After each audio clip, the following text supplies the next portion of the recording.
আল্লাযীনা ইযা আসাবাতহুম মুসিবা, তোমার কাছে যখন বালা মুসিবত আসবে তুমি সঙ্গে সঙ্গে পড়বে ক্বালু ইন্না লিল্লাহি ওয়া ইন্না ইলাইহি রাজিউন। ওগো আল্লাহ, আমরা সকলে তোমারই জন্য আর তোমার কাছেই আমাদেরকে প্রত্যাবর্তন করতে হবে। আমার ভাই, সবাই নিয়ত করেলেন আজ থেকে আমরা আল্লাহর কাছে ফিরবো। এই দুনিয়ার সম্পর্কে আল্লাহ মানুষকে একাধিকবার বুঝিয়েছেন, ওয়ামাল হায়াতুদ দুনিয়া ইল্লা মাতাউল গুরুর, এই দুনিয়া তোমাদের জন্য সম্পূর্ণ ধোঁকা। আল্লাহ অপর জায়গায় বলেছেন, ইন্না জাআলনা মাআলাল আরদি যিনাতাল লাহা লিনাবলুয়াহুম আইয়ুকুম আহসানু আমালা। হে আমার বিশ্ব নবী, এই পৃথিবীটাকে সুসজ্জিত করেছি শুধুমাত্র আমার বান্দাদের জন্য।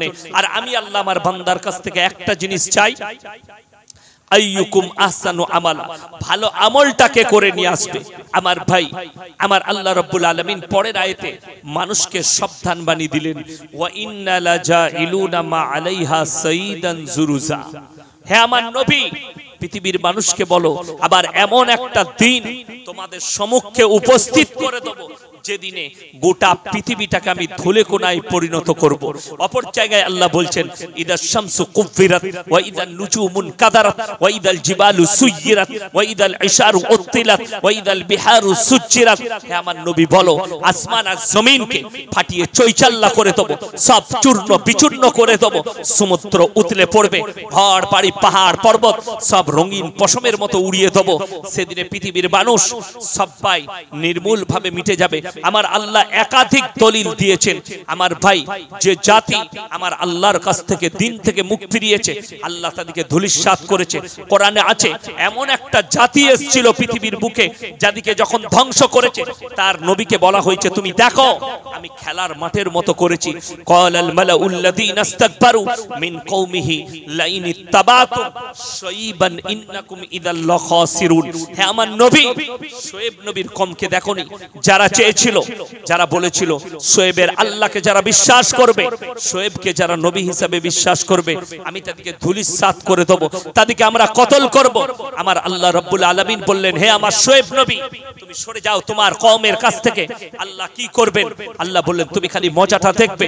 আমার আল্লাহ রাব্বুল আলামিন সকাল বেলায় বললে, হে আমার শুআইব নবী, তুমি তাকিয়ে দেখো। শুআইব নবী চোখ দিয়ে পানি পড়েছে, আর দেখে রিওয়ায়েতে আছে আমি তাদেরকে খেলার মাঠের মতো করে দিয়েছি। সেখানটা দেখে মনে হয়েছিল এখানে আর কোনোদিন কোনো জনবসতি ছিল না, খেলার মাঠের মতো করেছি।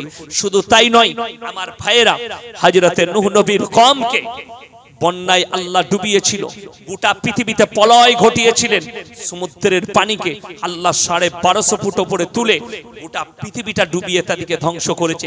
শুধু তাই নয়, হযরতে লূত নবীর কওমকে রুটির মতো পাল্টানো হয়েছে। তারা এতটাই অভিশপ্ত যে সাগরটাকে লোহিত সাগর বলা হয়, যে সাগরটাকে মরা সাগর বলা হয়। ম্যাপের মধ্যে দেখবেন ওই সাগরটাকে বৈজ্ঞানিকরা উপসাগর বলেন। ওই সাগরটা জন্মগত ছিল না। হযরতে নূহ নবীর কওম, হযরতে লূত নবীর কওমকে খালি কি পাপ করেছিল? তারা সমকামিতায় লিপ্ত হওয়ার কারণে আল্লাহ তাদেরকে লুটির মতো পাল্টিয়েছে এবং তাদেরকে ধূলিসাৎ করেছিল। আমার আল্লাহ রাব্বুল আলামিন এতটাই অভিশপ্ত করেছে তাদেরকে, কিয়ামত পর্যন্ত সেই জায়গায় একটা পোকামাকড়ও জন্মাবে না।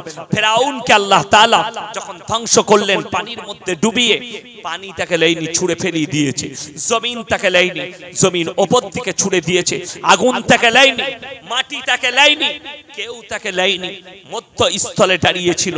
শুনেলেন ফেরাউনের লাশটা কিয়ামত পর্যন্ত যদি মুমিনা করত মিশরের মানুষ, আজ নয় কিয়ামতের সকাল পর্যন্ত অভিশপ্ত অক্ষত অবস্থায় ওই জায়গাতেই পড়ে থাকতো। আল্লাহ তাকে এতটা অভিশপ্ত করেছে, কিয়ামত পর্যন্ত অভিশপ্ত। ফেরাউন হচ্ছে জাহান্নামী, তার বিবি জান্নাতি আসিয়া। নমরুদের দ্বারা কিছু হয়নি, ফেরাউনের দ্বারা কিছুই হলো না। আরো বড় বড় জালিম বাদশা যারা পৃথিবীর বুকে গুজরেছে, কোরআনে আছে ওয়া সামুদাল্লাযীনা জাবুস সাখরা বিল ওয়াদ। পৃথিবীতে একটা সামুদ জাতিকে আল্লাহ পাঠিয়েছিলেন। তারা ছোটখাটো জাতি নয়, পৃথিবীর যতগুলো জাতি এসেছে হযরতে আদম আলাইহিস সালাতু ওয়াস সালাম থেকে আখরি নবী পর্যন্ত সবথেকে শক্তিশালী জাতি সেটা হচ্ছে সামুদ জাতি। আল্লাহ তাদেরকে একটা এতটাই শক্তিশালী করেছিল, তারা পাহাড় কেটে, পাহাড়ের বড় বড় চাং কেটে বাড়ি তৈরি করেছে। কিন্তু যখনই তারা অহংকার করেছে, তার নবীকে বললে সেই সামুদ জাতি, তোমার আল্লাহকে বলো, তোমার আল্লাহর হাওয়া বাতাস পানি আগুন কেউ আমাদিকে ধ্বংস করতে পারবে না। আল্লাহ দুটো পাহাড়কে বললে রাতের অন্ধকারে তারা নিদ্রায় আছে, তাদেরকে মধ্যখানে ভরো আর দুদিক থেকে চিড়ে চাপটা করে দাও। আল্লাহ বললেন, হে নবী, সামুদাল্লাযীনা জাবুস সাখরা বিল ওয়াদ, তুমি কি দেখোনি সামুদ জাতিকে আমি কিভাবে ধ্বংস করেছি? নবীজি চোখ দিয়ে পানি এসছে। কোরআনগুলো ওই জন্য দেখবেন আমাদের দেশের লোকরা কোরআন বুঝে না বলে পাগলের মতো পড়ে চলে যায়, আমরা খালি মহব্বতে পড়ি। আরবের মানুষরা যখন মক্কায় তারাবি হয়, কোরআনের আয়াতগুলো মানেগুলো যখন পড়ে, আল্লাহর আযাবের আয়াত এলে ইমাম থেকে শুরু করে মুক্তাদি সবাই কাঁদতে লাগে। বিসমিল্লাহ, আলহামদুলিল্লাহ। ওই জন্য কোরআনের আয়াত, আল্লাহর কসম, যে জাতি মুখ ফিরিয়েছে আল্লাহ তাকে ধূলিসাৎ করেছেন পৃথিবীর মানচিত্র থেকে। আমরা সবাই উম্মতে মুহাম্মাদি, আপনাকে ভাগ্যবান করেছেন। আমাদের রাসূল হচ্ছেন ইমামুল আম্বিয়া, তিনি হচ্ছেন ইমামুল আম্বিয়া। আল্লাহর নবী সাল্লাল্লাহু আলাইহি সাল্লাম, তিনাকে যদি কেউ বলে আল্লাহর নবী মারা গেছেন, মাটির সাথে মিশে গেছে, তার ঈমান নষ্ট হয়ে যাবে। নবীজি নিজের রওজায় বা হায়াতে আছেন। কেউ যদি বলেন এটার উপরে ইখতিলাফ আছে। যদি বলেন কেমন করে, অনেকজন বলে যে কোরআনে আছে কুল্লু নাফসিন যায়কাতুল মাউত, প্রত্যেকটা জানদারকে মৃত্যুর স্বাদ গ্রহণ করতে হবে, অবশ্যই। কিন্তু শুনে নেন, এত বড় দলিল আছে যেটা কাটার ক্ষমতা পৃথিবীর কোন মুলবি মুহাদ্দিসের নেই। সূরা বনী ইসরাঈল, আমার আল্লাহ রাব্বুল আলামিন পৃথিবীর প্রথম কাবা কোনটা জানেন? বাইতুল মাকদাস, যেটা মসজিদে আকসা। এটাই হচ্ছে মুসলমানদের প্রথম কাবা পৃথিবীর বুকে।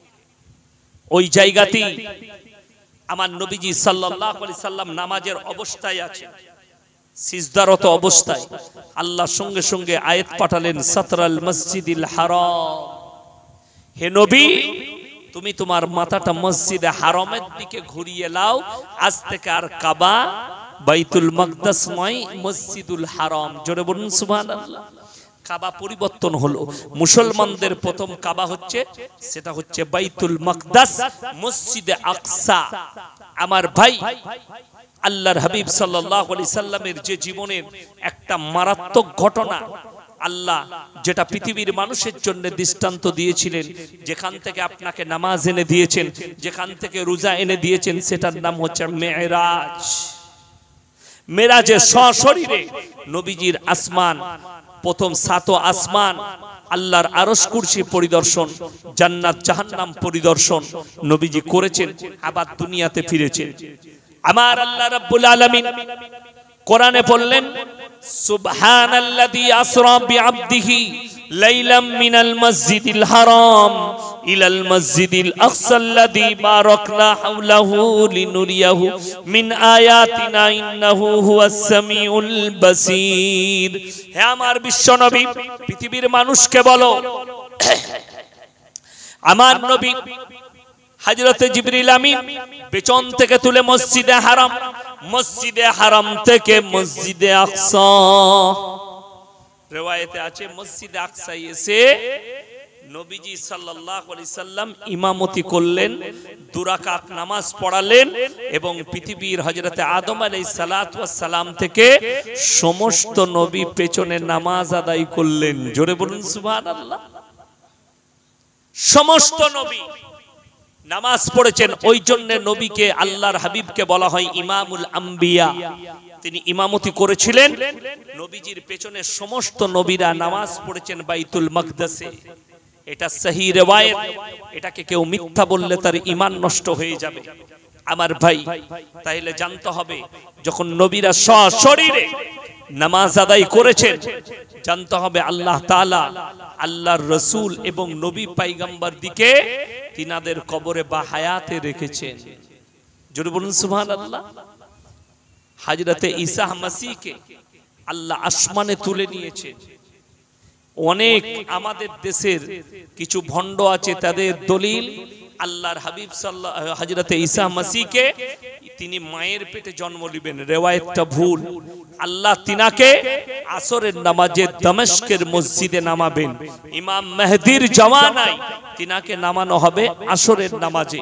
ওই জন্য আমার প্রত্যেকটা ভাইকে বলবো, সহি দিনকে বুঝেন, আলেমের টাচে থাকবেন, আলেমদের সংস্পর্শে আসবেন, আলেমদের সঙ্গে আপনি সম্পর্ক রাখবেন। যদি আপনার পরকালটাকে সুন্দর করতে চান, সহি আকীদা আপনি বুঝতে শিখুন। ভণ্ড দিকে চিনবেন না, ভণ্ডদের কাছ থেকে দূরে থাকুন। বাংলাদেশে আমার নবীজি সাল্লাল্লাহু আলাইহি সাল্লামের হাদিস, আমার উম্মতরা 73টা দলে বিভক্ত হবে। কোরআনে আছে ওয়া কুনতুম আজওয়াজান সালাসা। এই 73টা দলকে পৃথিবীর যত মানুষ থাকবে সবাইকে আমি 3 দলে বিভক্ত করব কিয়ামতের দিনে। আল্লাহ কয়টা দলে করবেন? 3টে। আর নবীজি বলেছেন আমার উম্মতরা 73টা ফিরকায় বিভক্ত হয়ে পড়বে। তার মধ্যে 72টা দল বাংলাদেশে চলে এসেছে, একটা মাল বাকি আছে। জানেন তো, যত ডিজাইন, যত কোয়ালিটি সব বাংলাদেশে পাবে, সব কোয়ালিটি। একটা দল বেরিয়েছে, ছেলে মেয়ে সব একসাথে নামাজ পড়তে পাবে, হিজবুত তৌহিদ। তাদের ইমামের নাম হচ্ছে সেলিম, দিনরাত মেয়ে নিয়ে শুয়ে থাকে। তাদের ইমাম হচ্ছে, তার নাম হচ্ছে মোহাম্মদ সেলিম। ছোট লোক চামার, সিগারেট খায়, অমানুষ, গাঁজা মদ খায়, ভুল বকে। শুধু তাই নয়, সমস্ত পুরুষ তার পেছনে নামাজ পড়ছে, আর একটা এই বড় বিটি ছেলে নামাজ পড়াচ্ছে। এই আমার কাছে একজন ফোন করেছিল, হুজুর রোজার মাসে একটা 20 বছরের ছেলে তারাবি পড়িয়েছে, মেয়েরা সব তার পেছনে তারাবি পড়েছে। আমি বললাম এক মালের নামাজ হয় না, সব কেলানি খাবে আর জুতো ঝাঁটা খাবে কবরে। নামাজগুলো সব বরবাদ। তার পেছনে যতজন এশার নামাজ পড়েছে, তারাবি পড়েছে, বিতির পড়েছে, একটা নামাজ হয় নাই। আর যে নামাজ পড়িয়েছে তার মাঝে মাঝে জিনারও গুনাহ হয়েছে, জিনা করার গুনাহ হয়েছে।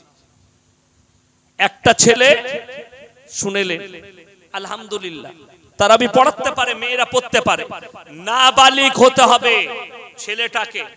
9 বছরের 10 বছর পর্যন্ত বালিগ না হওয়া পর্যন্ত সেই ছেলেটা তারাবি পড়াতে পাবে। 20 বছরের ছেলে তারাবি পড়ালে সে যখন নিয়ত বেঁধে তারাবি সালাম ফিরবে, আসসালামু আলাইকুম ওয়া রাহমাতুল্লাহ, সাইডে যদি একটা সুন্দর থাকে, এইদিকার মালটা মাথাটা ঘুরবে না। ওইখানেই তো তারাবি শেষ, ওইখানেই তো নামাজ শেষ, ওইখানেই তো ঈমান আমল শেষ।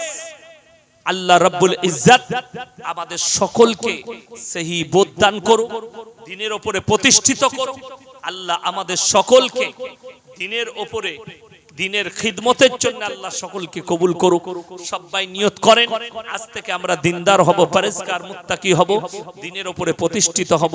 আল্লাহ তাআলা আপনাকে, আমাকে, আমাদের সকলকে আল্লাহর রাস্তা চলার তৌফিক দান করুক। আমিন। ওয়া আখিরু দাওয়ানা আনিল হামদুলিল্লাহি রাব্বিল আলামিন। আসসালামু আলাইকুম ওয়া রাহমাতুল্লাহি ওয়া বারাকাতুহু। সবাই দরুদ শরীফ পড়ুন। আল্লাহুম্মা